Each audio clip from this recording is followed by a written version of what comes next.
नमस्कार दोस्तों, स्वागत है आप सभी का आपके अपने YouTube परिवार RS स्टडी ट्रिक परिवार में। और जैसा कि आप थंबनेल में देख रहे हो और आप सभी को पता है कि हम लेकर आए हैं आप सभी के लिए गणित और रीजनिंग से संबंधित एक मोस्ट इंपॉर्टेंट सीरीज की शुरुआत है, जिसमें हम सेना भर्ती परीक्षाओं के पैटर्न को ध्यान में रखते हुए गणित और रीजनिंग से संबंधित 20 मोस्ट इंपॉर्टेंट क्वेश्चन करेंगे, जो बार बार परीक्षाओं में पूछे गए हैं और आगामी परीक्षाओं की दृष्टि से भी बेहद ही इंपॉर्टेंट साबित होने वाले हैं।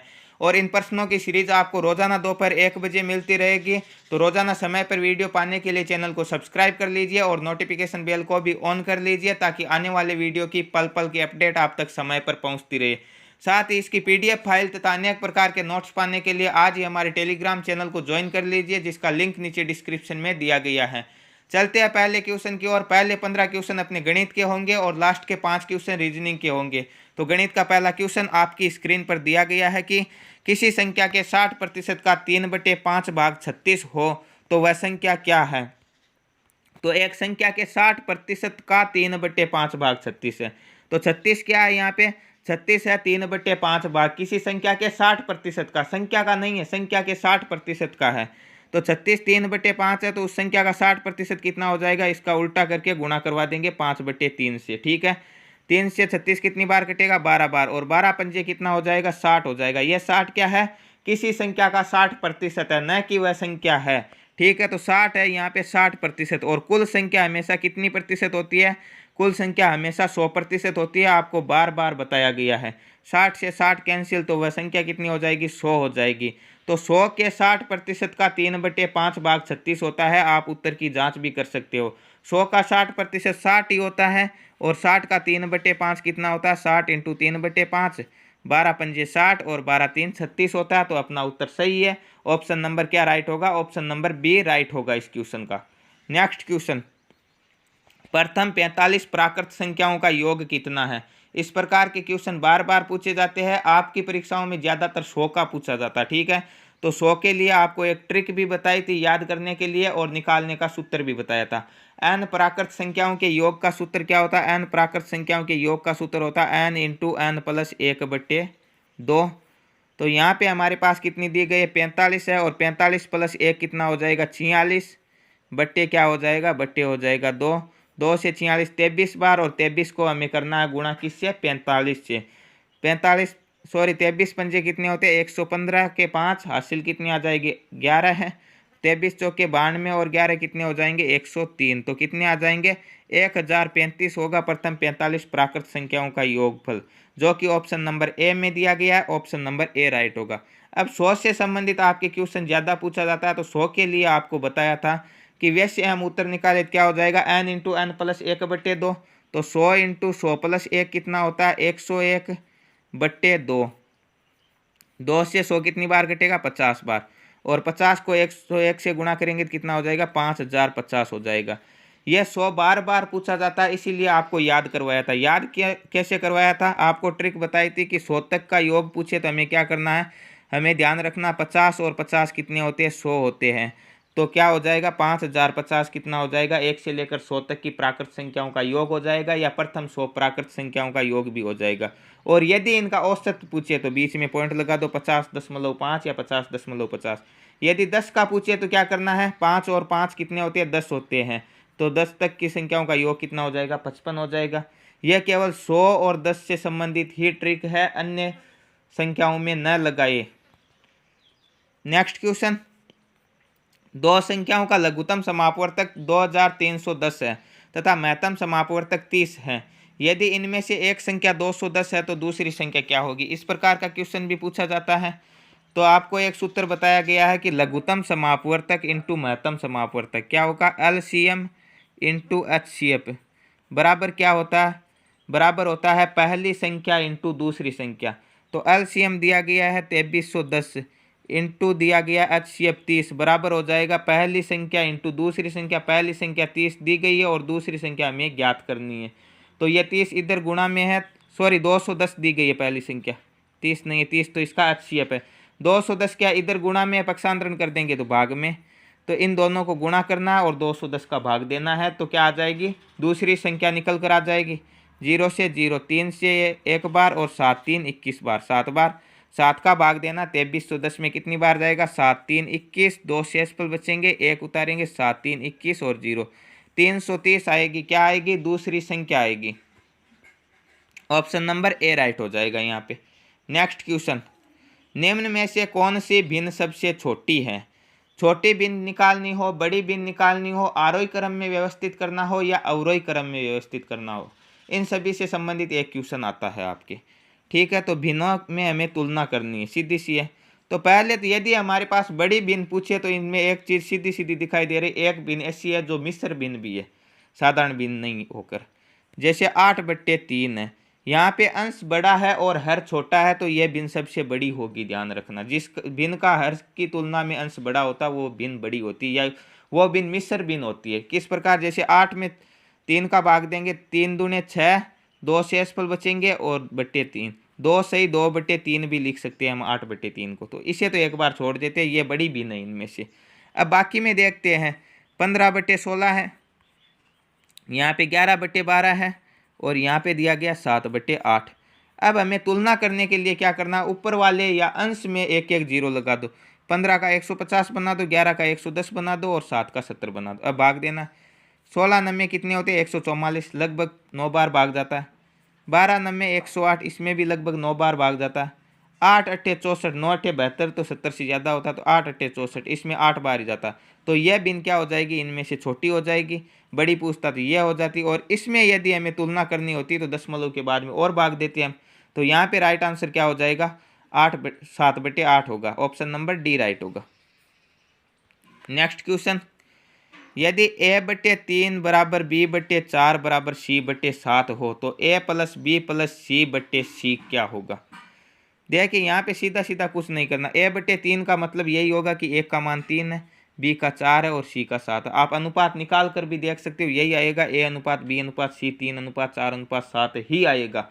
किस प्रकार आएगा? जैसे a/3 बराबर दिया गया है b/4, तो इसे हम वज्र गुणा करेंगे तो यह b यहाँ पे आ जाएगा और 3 यहाँ पे आ जाएगा। तो a/b बराबर क्या आ जाएगा? a/b बराबर आ जाएगा 3/4। और इसी प्रकार b/4 है बराबर c/7 है, तो b/c बराबर क्या आ जाएगा? 4/7। और अनुपात निकालेंगे तो क्या आ जाएगा? 3:4:7 ही आएगा। तो एक का मान 3 होगा, b का 4 होगा, c का 7 होगा। अब पूछा क्या है? a plus b plus c, 3 plus 4 plus 7 कितना हो जाएगा? 4 और 3 7 और 7 14, और बट्टे भाग किसका देना? c का। c का मान कितना? 7 है। 7 का भाग देंगे 14 में, 7 का भाग कितनी बार जाएगा? 2 बार जाएगा।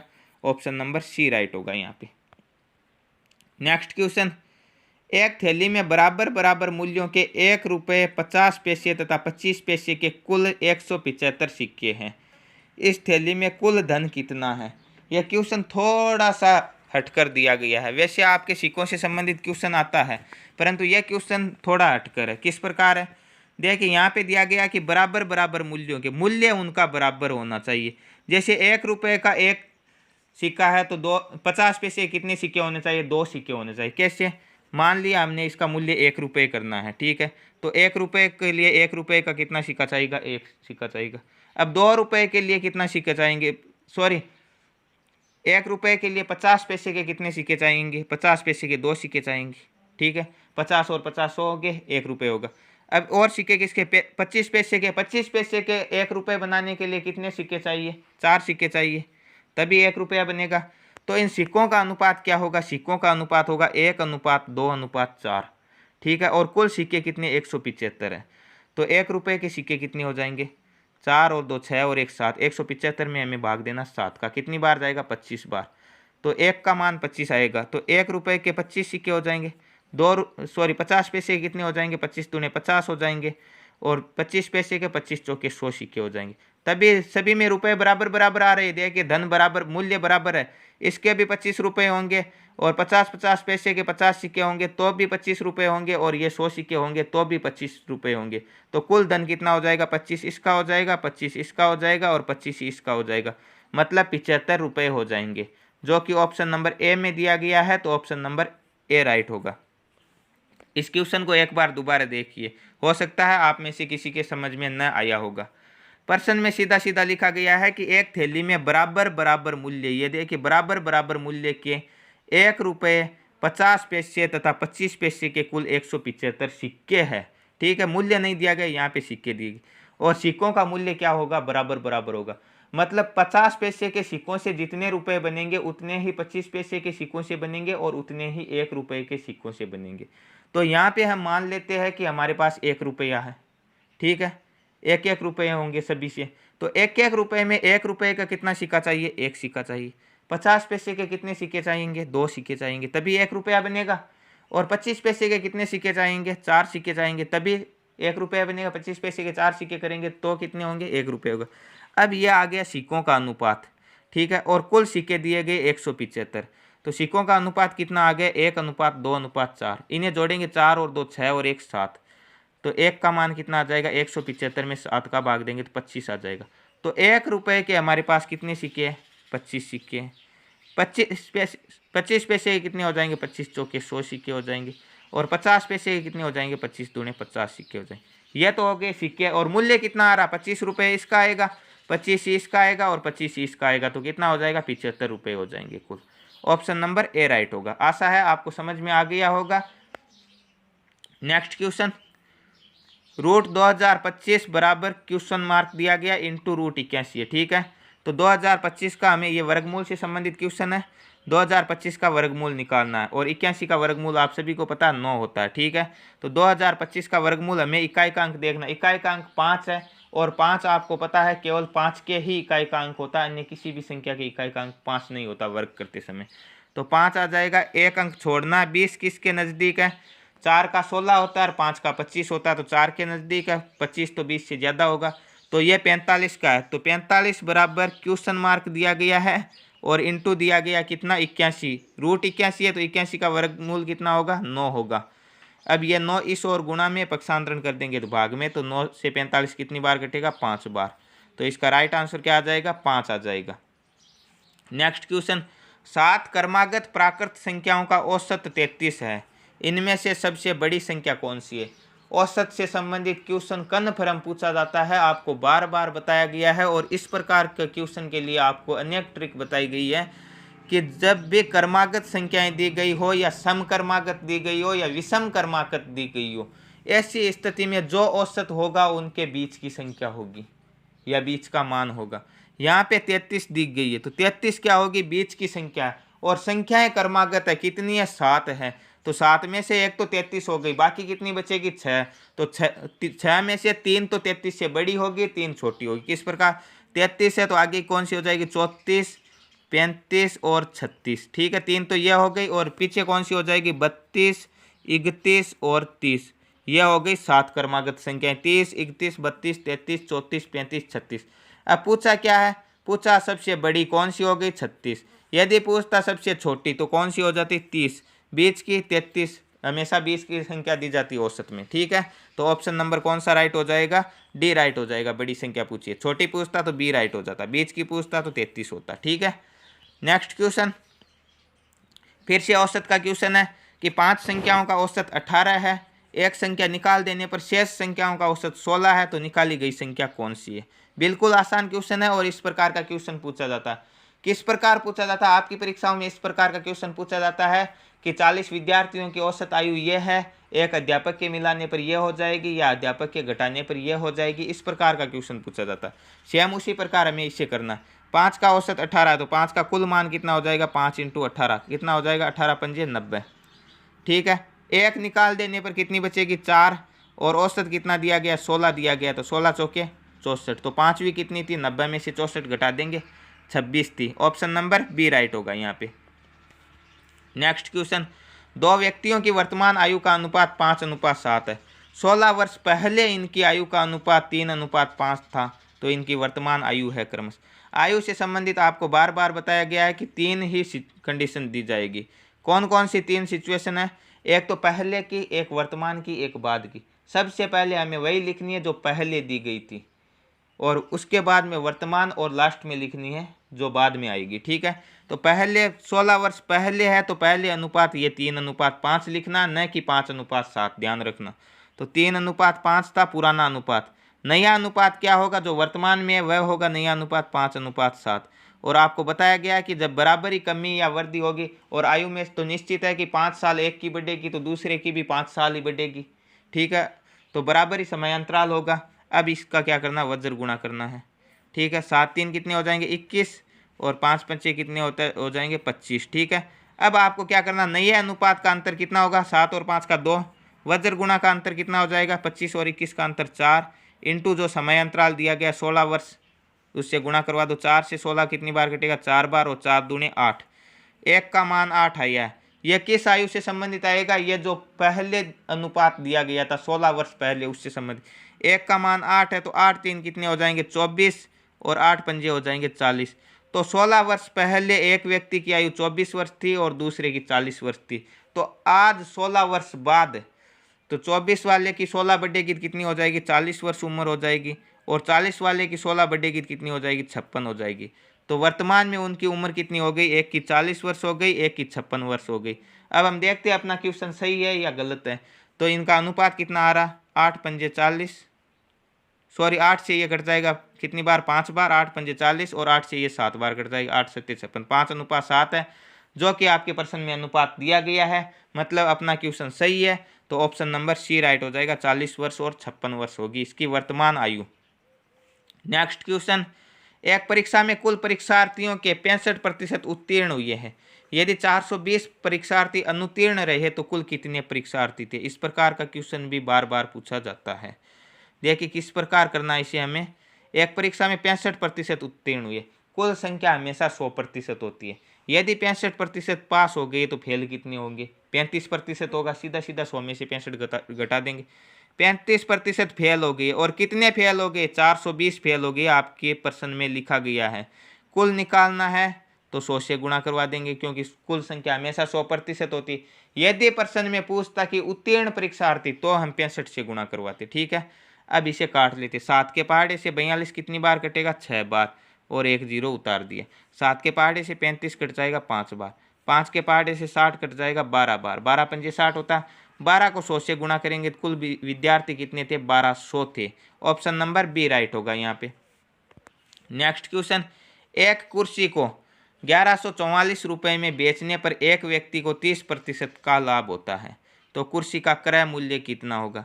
जिस प्रकार कुल संख्या 100% होती है, जिस प्रकार ब्याज से संबंधित मूलधन 100% होता है, ठीक उसी प्रकार क्रय मूल्य 100% होता है, और यदि अंकित मूल्य हो तो भी 100% ही होता है, ठीक है। तो क्रय मूल्य 100% होता है, 30% का लाभ, तो विक्रय मूल्य कितना हो जाएगा 100% का लाभ मतलब 130 हो जाएगा। तो 130 हो जाएगा, क्या हो जाएगा जो कि आपके प्रश्न में दिया गया 1144। पूछा क्या क्रय मूल्य, तो 100 से गुणा करवा दो। 1 0 से 1 0 काट देंगे, 13 का भाग इसमें हमें देना, 13 8 104, कितने शेषफल बचेंगे 10 शेषफल बचेंगे, और 4 उतारेंगे, 13 8 104, 88 को 10 से गुणा करेंगे तो 880 रुपये क्या होगा, उसका क्रय मूल्य होगा। नेक्स्ट क्वेश्चन, यदि 3 कारों की चालों का अनुपात 3:4:5 है, एक निश्चित दूरी करने में इनके द्वारा लिए गए समय का अनुपात क्या होगा। 3 कारों की चालों का अनुपात है 3 4 और 5, ठीक है। और एक दूरी तय करने में ये समय किस अनुपात में लेगी, यही करना है। तो जब चाल का अनुपात दिया गया और समय का पूछा, ऐसी स्थिति में हमें क्या करना होगा, सीधा सीधा इनका एलसीएम अर्थात लघुत्तम लेना होगा। लघुत्तम किस प्रकार लेंगे, 3:4:5 है, तो 5 4 और 3 का हमें लेना एलसीएम, कितना आएगा 500 के 20 और 3 20 3 60, क्योंकि दो अभाज्य संख्याएं बीच में, और अभाज्य संख्याओं का एलसीएम लेने का तरीका यही है कि उन्हें आपस में गुणा करवा दो, या फिर कोई भी क्रमागत संख्याएं या कंटिन्यू आ रही है तो उनका भी एलसीएम लेने का तरीका यही होगा कि उन्हें आपस में गुणा करवा दो। 3 4 और 5 कंटिन्यू है तो इनका एलसीएम लेने के लिए गुणा करवा दो, ठीक है। तो कितने हो जाएंगे 60 आ जाएगा इनका एलसीएम। अब 60 में 3 का भाग कितनी बार जाएगा 20 3 60, 4 का भाग कितनी बार जाएगा 4 का भाग जाएगा 15 चौके 60, और 5 का भाग जाएगा 12 पंजे 60। तो इनकी चाल समय का अनुपात कितना आ जाएगा 20:15:12, जो कि ऑप्शन नंबर डी में दिया गया। ऑप्शन नंबर डी राइट होगा यहाँ पे।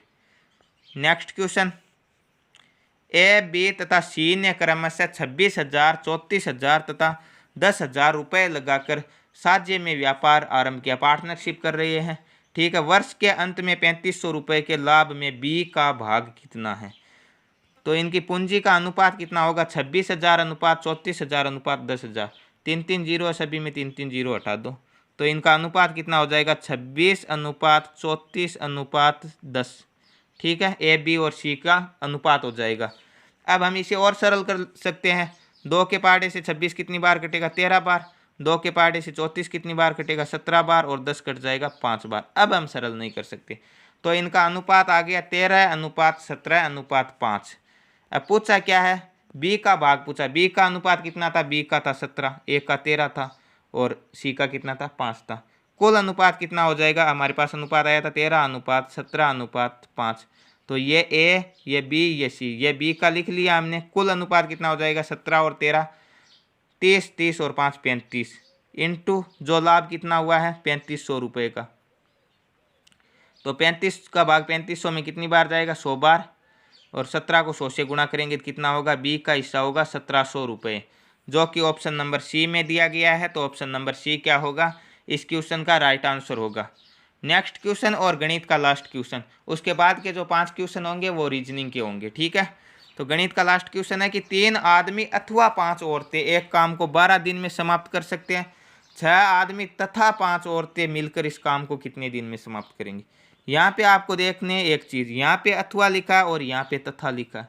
अथवा का मतलब है कि या तो 3 आदमियों से ये काम करवा लो या 5 औरतों से काम करवा लो, दोनों में से किसी एक द्वारा। जबकि तथा का मतलब होगा 6 आदमी और 5 औरतें दोनों को एक साथ मिलाकर हमें काम करवाना है। ठीक है, तो 3 आदमी अथवा 5 औरतें, तो हम कह सकते हैं कि 3 आदमी 5 औरतों के बराबर काम कर सकता है। तो एक आदमी कितनी औरतों के बराबर काम करेगा, 5/3 औरतों के बराबर एक आदमी काम करेगा। ठीक है, अब हमें केवल इतना लेना है कि 5 औरतें एक काम को 12 दिन में करती है, तो एक औरत कितने में करेगी, 5 × 12।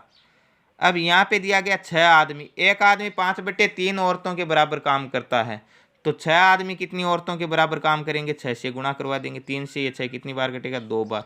तो 5 दूने 10। तो इस लाइन को हम इस प्रकार पढ़ सकते हैं कि 6 आदमी की जगह हम पढ़ सकते हैं 10 औरतें तथा 5 औरतें, कितनी हो गई, 15 औरतें उस काम को कितनी दिनों में करेगी। ठीक है, 5 से 1 बार और 5 से 3 बार, 3 का भाग 12 में 4 बार, तो 4 दिनों में समाप्त करेंगे। ऑप्शन नंबर डी राइट होगा।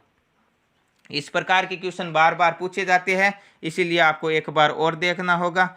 यहाँ पे प्रश्न में कहने का मतलब यह है कि 3 आदमी अथवा 5 औरतें, या तो 3 आदमियों से काम करवा लो या 5 औरतों से काम करवा लो, दोनों बराबर काम करेंगे। तो एक आदमी कितनी औरतों के बराबर काम करेगा, 5/3 औरतों के बराबर काम करेगा। तो 6 आदमी कितनी औरतों के बराबर काम करेंगे, 5/3 को 6 से गुणा करवा देंगे। 3 से 6 कितनी बार कटेगा, 2 बार। और 5 दूने 10, तो 10 औरतें। इस 6 आदमियों की जगह हम यहाँ ये भी लिख सकते हैं कि 10 औरतें तथा 5 औरतें, कुल कितनी हो गई, 15 औरतें। अब इस प्रश्न को केवल इतना पढ़ना है कि 5 औरतें एक काम को 12 दिन में करती है, तो 15 औरतें उस काम को कितने दिन में करेगी।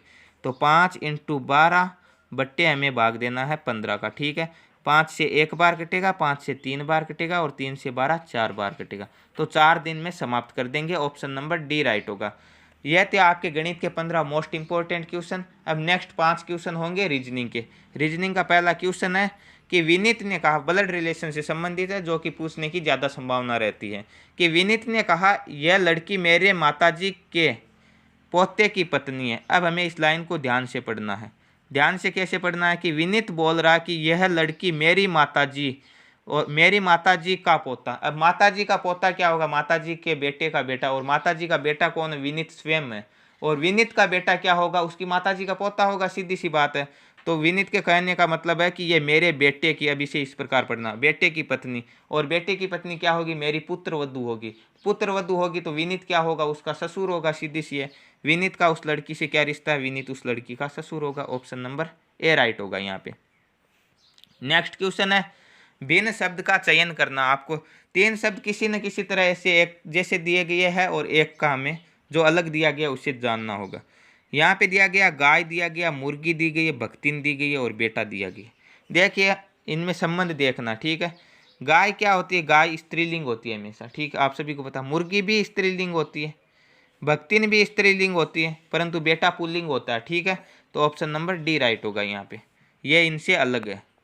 नेक्स्ट क्वेश्चन, यदि किसी निश्चित कूट में क्लास को DMBTT लिखा जाता है तो उसी कूट में ब्लू को किस प्रकार लिखा जाए। देखिए इसे किस प्रकार कूटबद्ध किया गया। सी आता है, सी के बाद में क्या आएगा, डी आएगा, एल के बाद में एम आएगा, ए के बाद में बी आएगा, एस के बाद में टी और एस के बाद में टी, मतलब आगे वाली संख्या एक एक बढ़ाया गया सभी में।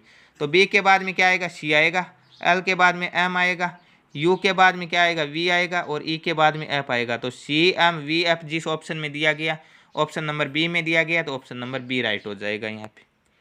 नेक्स्ट क्वेश्चन है, एक सीरीज दी गई है 34, 41, 48, 55, 62, 69 और आगे की संख्या पूछ रहा है। ठीक है, तो 34 और 41 में कितने का अंतर है, 7 का अंतर है।